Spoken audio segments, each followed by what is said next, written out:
Have you ever wondered what it's like to live on the ice? This week, our pre-kindergarten class transformed into little explorers for our exciting penguin theme. We're gonna play this syllable game. We started with the power of the letter P. Watch as our students master their phonics by listening for sounds and clapping out syllables. Learning has never sounded so good. But the real magic happened in science. How do penguins stay warm and dry in freezing water? Our students discovered the secret through a hands-on waterproof feather experiment.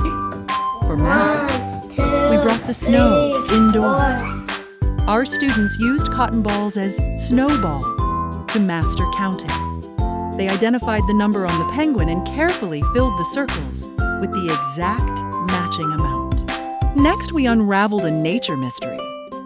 With scissors and glue, our little biologists pieced together the penguin's journey, from a tiny egg to a fluffy chick, into a fledgling, and finally, a majestic adult.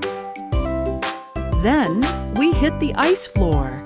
The students practiced their best penguin moves, waddling and sliding to the beat, before playing a fun game of freeze dance to sharpen those listening skills. At Yang Fan, we don't just teach, we spark curiosity and confidence. We love watching your children shine. See you next week.